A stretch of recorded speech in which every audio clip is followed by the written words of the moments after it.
Halo, apa kabar semuanya? Kembali Dapat Reza di Project Review. Kita ngebahas soal gadget-gadget lagi. Dan setelah sebelumnya, di bulan November kemarin, saya udah sempat ngebahas Oppo Find X8, si flagship base model yang oke banget sekaligus mirip sama iPhone. Nah sekarang, giliran versi atasnya. Nggak lain, nggak bukan, Oppo Find X8 Pro. Sebagai seri Pro, tentu smartphone ini kan punya kelebihan kalau kita bandingkan dengan versi yang bukan Pro. Harganya aja kan lebih tinggi gitu, seri Pro pula. Tapi sejauh apa sih bedanya dan sebagus apa nih si Oppo Find X8 Pro? Langsung aja kita mulai reviewnya. Kalau sebelumnya, di Oppo Find X8 banyak yang bilang itu kan smartphone desainnya mirip sekali dengan iPhone. Nah yang Pro, desainnya sih beda, tapi tetap ada rasa iPhone nih. Rasa iPhone itu muncul soalnya di Oppo Find X8 Pro ini dia punya tombol buat kamera di bagian sisi perangkat ya di sebelah sini. Fungsi tentu dia bisa dipakai untuk buka cepat aplikasi kamera, bisa untuk aktifin shutter kamera ketika kita pengen foto atau video, serta nggak ketinggalan juga bisa dipakai buat geser-geser zoomnya. Kalau suka dan rasa terbantu ya mungkin fitur ini bisa banget dimaksimalin untuk ngebantu dapetin foto yang lebih oke. Tapi di luar soal tombol kamera tadi, desain dari Oppo Find X8 Pro ini sebenarnya jelas udah beda. Bagian sisi perangkatnya dia tidak dibuat yang sekaku versi non-Pro. Kalau kedua smartphone ini kita sandingkan, kita sebelahin, langsung kelihatan kok sebenarnya bedanya. Selain itu, ukuran ini juga beda karena yang versi Pro pastinya hadir sebagai varian yang lebih besar. Tapi, meskipun dia lebih besar, Oppo Find X8 Pro tetap bisa dibilang sebagai perangkat yang cukup tipis loh. Tipis dari bodi perangkatnya, tipis juga untuk bagian modul kamera. Oppo emang bilang kalau modul kamera di Oppo Find X8 Pro ini dibuat lebih tipis dibandingkan versi yang sebelumnya. Dengan modul yang lebih tipis, smartphone ini bisa jadi lebih nyaman untuk kita pegang dan nggak berasa besar. Daya tahan juga nggak dikurangin loh sama Oppo. Soalnya di sini dia ada IP rating yang udah standar bagus masa kini, ada IP68, IP69. Nah yang menarik adalah di bagian baterai juga nih, karena dengan teknologi Oppo Silicon Carbon Battery, kapasitasnya tuh 5910 mAh. Agak tanggung ya dikit lagi sebenarnya 6000 gitu. Tapi tetap ini adalah kapasitas yang besar dan bisa banget diandelin untuk pemakaian sehari-hari. Dari segi screen on time, selama saya udah mencoba Oppo Find X8 Pro ini kurang lebih hampir sebulan ya, udah lumayan lama. Itu konsisten loh, baterainya di atas 8 jam screen on time dalam satu hari setelah full charge. Untuk sedikit gambaran, misalnya saya pakai 1 jam scrolling TikTok atau Instagram Reels itu sekitar 7-8%. Nonton video streaming online juga kurang lebih 7-10% lah dengan koneksi WiFi maupun dengan seluler. Jadi sebenarnya masih terhitung awet loh untuk pemakaian sehari-hari. Untuk ngecas dengan charger bawaan yang udah 80 watt itu dari single digit low bat, itu sebenarnya masih cukup cepat ya, saya butuh waktu hanya sekitar 1 jam lebih sedikit aja. Jadi, kalau misalnya kita lihat dari segi daya tahan pemakaian dan juga chargingnya, angka yang didapetin sama Oppo Find X8 Pro ini mirip dengan yang tidak Pro. Nah, masih kita ngomongin seputar kemiripan dan perbedaan dari kedua smartphone ini, sekarang kita bisa melihat ke bagian specs. Nah, di sini tuh ada yang sama, ada yang beda. Dari layar, ada bedanya, lebih besar dan sedikit lebih canggih. Ukurannya 6,78 inch dan sudah LTPO AMOLED. Yang Find X8 regular itu layarnya belum LTPO. Resolusi tinggi, refresh rate juga sudah adaptif hingga 120 Hz dan ada dukungan Dolby Vision serta HDR10+. Spek kelas atas saya untuk kualitas visual yang bisa diandalkan dan diharapkan dari sebuah smartphone di kelas flagship. Habis itu untuk spek berikutnya juga, ini ada sama dan bedanya sudah pasti. Nah yang sama itulah chipset, yaitu ditenagai sama Dimensity 9400 yang menurut saya adalah chipset yang sangat oke sekali ya secara performa di akhir tahun 2024 ini. Bagus dari processing power berdasarkan testing benchmark dan juga performa pada pemakaian beneran gitu. Jadi real testnya, real use-nya itu ternyata emang oke banget. Terus untuk RAM, yang versi Pro ini lebih besar dengan 16 GB dan ada kapasitas penyimpanan 512 GB. Kita mulai dari benchmark. Antutu, cakep, dia dapat 2,8 jutaan. Geekbench single core, multi core juga dapat angka yang oke banget. Nah dalam pemakaian standar yang harian, ini sebenarnya udah lancar banget, berasa mulus. Kalau misalnya kalian masih punya stigma bahwa mungkin smartphone Oppo itu nggak enak, ya nggak smooth gitu, nggak nyaman, MediaTek nge-lag, panas dan segala macam. Nah untuk di seri yang ini, coba disimpan jauh-jauh dulu ya, karena kenyataannya tuh jauh banget nggak kayak gitu. Nah contoh pertama dari sedikit pengujian saya yang simpel-simpel aja, kayak ngekspor video ya di CapCut. Oppo Find X8 Pro ini bisa menyelesaikan tugas dengan sangat cepat ya. Untuk durasi video 1 menit ini bisa beres dengan sangat baik itu resolusi 4K maupun 1080p. Yang lebih menariknya lagi, pas saya coba naikin durasi video ya jadi 3 menit, ternyata kinerja dari Dimensity 9400 di smartphone ini masih oke banget. Kemudian kita masuk ke gaming. Jadi di Oppo Find X8 Pro ini sebenarnya udah bagus, nyaman banget. Seperti biasa, tesnya 3 game aja, ada Mobile Legends, ada Zenless Zone Zero, dan Wuthering Waves. Jadi adalah game-game yang tim atau saya mainkan. Jadi kami udah cukup familiar dengan performa bagusnya gimana, dan juga pastinya kita keep up ya dengan in-game konten terbaru. Nah, yang pertama, Mobile Legends. Settingan termentok rata kanan tanpa perlu saya aktifin mode performance sama sekali. Hasil angka itu nggak bohong ya. Average FPS tinggi ditambah sama level smoothness yang sangat baik. Enak banget dipakai main. Habis itu untuk Zenless Zone Zero ini juga masih sangat baik dan menyenangkan secara performa.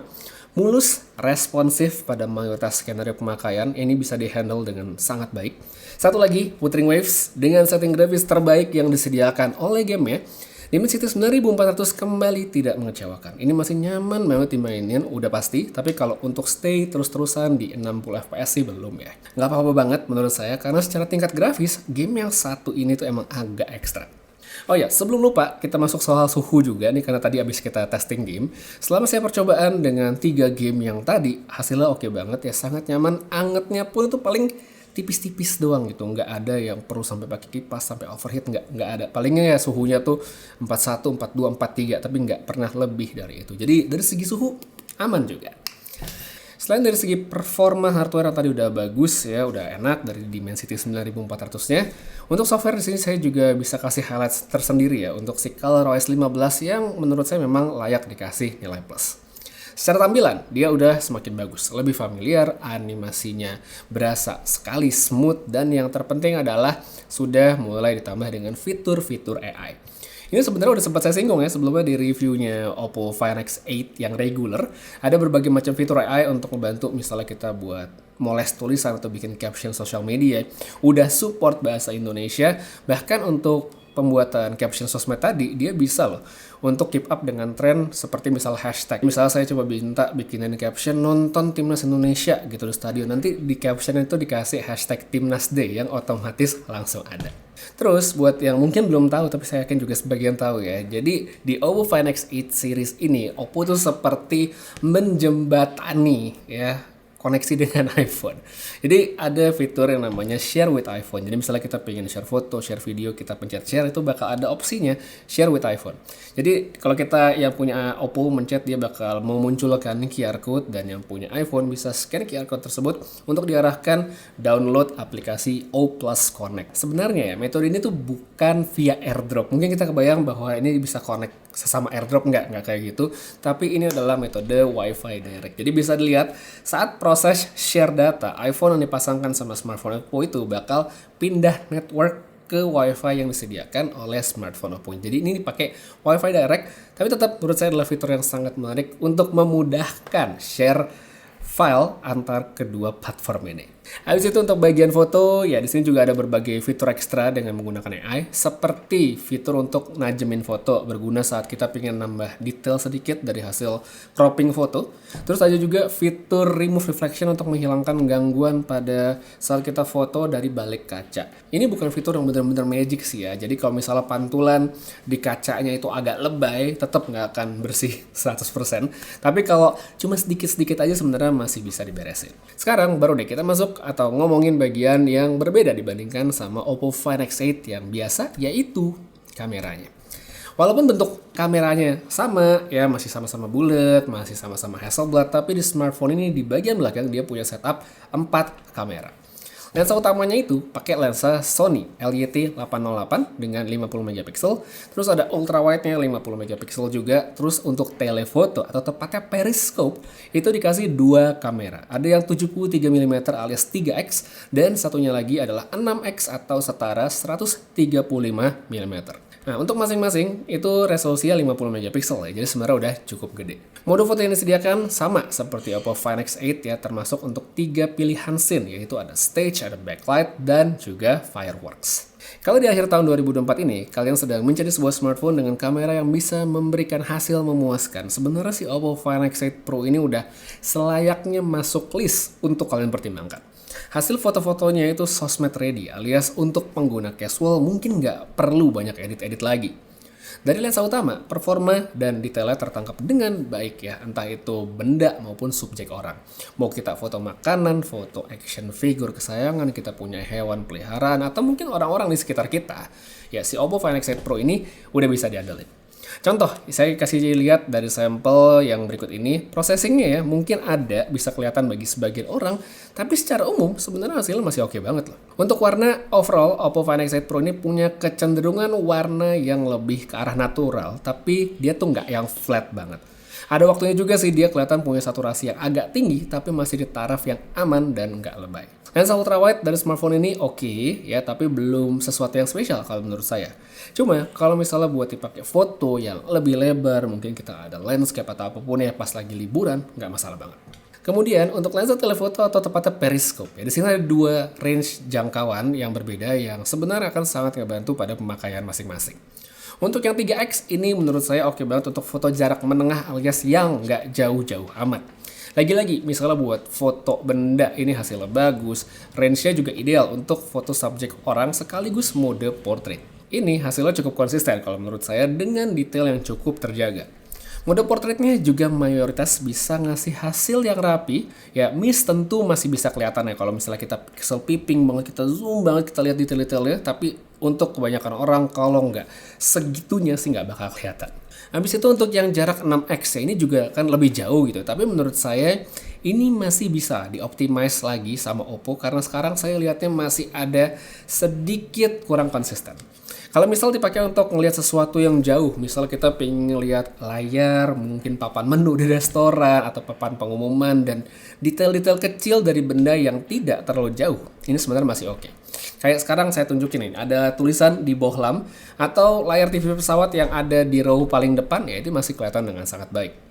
Foto jauh seperti misalnya kita pakai di stadion pas nonton bola atau mungkin konser bisa kali ya, saya belum coba di konser, tapi untuk foto di lapangan, selama kita stay di 6x alias 135 mm itu hasilnya masih oke. Mau lebih jauh sih sebenarnya bisa ya, kalau kita pencet lagi di atas 6x tuh masih ada banget, cuma saya lihat processing fotonya itu kelihatan banget ya. Sekedar buat lihat jauh oke, tapi tentu bukan foto yang super detail. Lanjut ke kamera depan, yang ini nggak ada komplain sih. Hasilnya sebenarnya bagus. Skin tone emang bisa berubah-ubah tergantung lokasi dan pencahayaan. Kadang dia bisa kelihatan kemerahan ya, agak sedikit lebih warm kalau misalnya kita pakai di outdoor lagi terik. Sedangkan kalau dalam kondisi low light memang cenderung kelihatan sedikit lebih pucat. Habis itu kita masuk ke soal perekaman video. Nah di sini Oppo masih setia dengan perekaman maksimal di 4K 60 fps baik dengan kamera depan maupun belakang. Secara fitur, menurut saya harusnya sih Oppo bisa ngasih lebih karena ini adalah versi Pro. Mungkin bisa ditambahin fitur kayak high frame rate hingga 120 fps atau bisa juga dengan format video lock.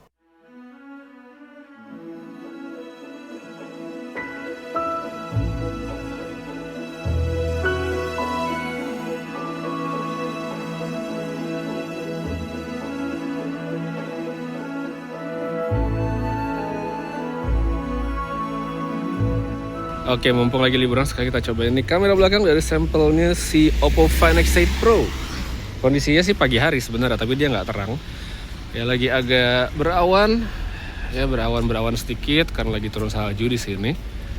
Ya tapi vibe-nya dapet banget dari segi warna, dari segi tone, oke banget. Kita coba yang 3X. Seperti ini hasilnya. Dan sekarang ini dia untuk kamera depan dari Oppo Find X8 Pro, resolusi yang sudah optimal menurut saya untuk perekaman video. Hasilnya oke sekali, ya dalam kondisi terang tidak ada masalah. Bisa langsung lihat hasilnya seperti sekarang dari segi warna, skin tone mungkin kelihatan sedikit pucat, tapi memang kondisi lightingnya ya, ini kan lagi nggak terlalu cerah ya, mendung. Dan memang nggak ada matahari yang terang, jadi ya tidak dapat warna yang bright. Tapi tetap ini masih oke banget, jadi bisa buat bikin konten, entah lagi liburan atau keseharian seperti biasa, harusnya udah bisa-bisa aja. Oke, sekarang kita cobain untuk kamera depan, kamera belakang ya, kamera utama dari Oppo Find X8 Pro, rekaman di 4K 30 fps. Hasilnya bisa langsung lihat ya, seperti sekarang. Kita sambil jalan, kita bisa lihat salju-salju yang sedang turun, lagi deras-derasnya. Wah, ini bagus banget ya buat framing foto di sini.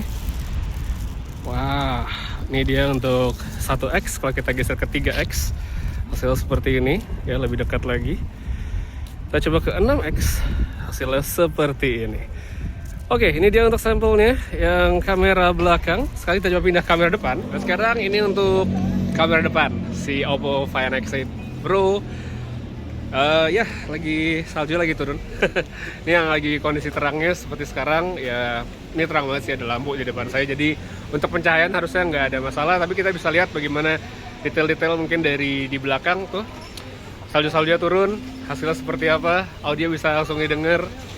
Ya, jadi untuk pengujian kamera dari Oppo Find X8 Pro kayaknya sudah cukup ya.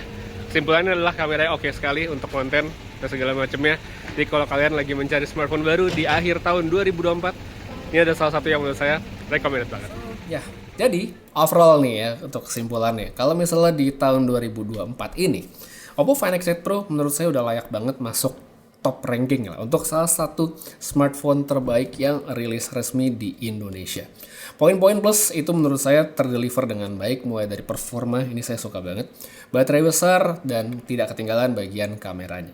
Palingan untuk catatan, ya di telephoto 6X yang masih bisa dioptimize agar hasilnya bisa lebih konsisten. Ya mungkin nanti dengan ada software update dan segala macam harusnya bisa lebih baik. Selain itu, kalau untuk perekaman video sebenarnya dari segi hasil mayoritas sudah bagus ya, tapi sebagai seri Pro akan lebih oke lagi kalau misalnya ditambah fitur kayak high frame rate gitu, high FPS, atau juga lock bagi mereka yang pingin videonya lebih lebih banyak di customize pada post processing. Tapi tetap, apakah smartphone ini recommended? Menurut saya sudah pasti ya. Saya enjoy banget selama nge-review smartphone ini, udah hampir sebulan ya, udah nyaman banget. Karena untuk pemakaian dia sudah memenuhi apa yang saya cari dari sebuah smartphone saat ini. Dari performa, dari baterai, dan juga kamera. Tapi tetap, balik lagi, tiap orang ada cocok-cocokannya. Jadi setiap orang berbeda, suka atau enggaknya. Tapi kalau kalian ngerasa cocok, ya ini bisa dipertimbangkan sebagai smartphone baru kalian di akhir tahun 2024 atau mungkin di tahun baru 2025 mendatang. Untuk sekarang, guys, kita aja dulu buat reviewnya Oppo Find X8 Pro. Makasih banyak nonton sampai habis. Putra pamit. Sampai ketemu lagi di video berikutnya. Dan seperti biasa, have a nice day.